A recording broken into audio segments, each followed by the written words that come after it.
By the way, Ronda Rousey, for whatever anybody wants to think of her now, we're talking about 5 years ago. Look, my wife never watched wrestling, even though she knew I was completely in, over my head in wrestling. Yeah. But when Ronda Rousey was even talking about coming, she's all in. Yeah.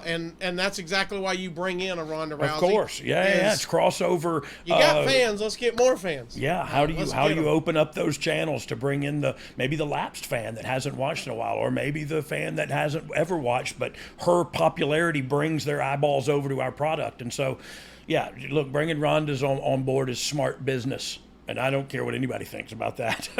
This is a random question, but you brought it up, and it made me think about an episode I did with Eric Bischoff, and he was talking about the crossover between UFC fans, or MMA in general, but UFC at this particular conversation, and wrestling fans, and he said he didn't think there was that much crossover. He didn't say necessarily you're a wrestling fan, that means you're going to be an MMA fan, because at the time we were talking about when he was with TNA and they started doing a little crossover promotion and stuff like that, and he was one of the people that said he didn't think it was necessarily a home run.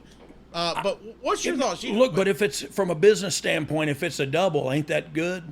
You know what I mean? So, and I don't disagree with him, but I do. I think it was. Well, obviously I do. I think it was a home run to get her, and I think she actually. I wanted to make it clear he wasn't talking about her, but yes, yeah. Well, and look, to his point, I don't know that there's that much crossover in our fan base either, and I'll tell you why. A lot of there's some, of course, there's some, just because of the combat sports nature of it, but I think people in combat sports and maybe some of their fans think less of pro wrestling because it's not legit. You know what I mean? It's not a shoot fight. And so I can see them thinking like, I don't watch that as fake. You know what I mean? I watch real fighting. Oh, okay. Calm down and buy your kid a John Cena action figure.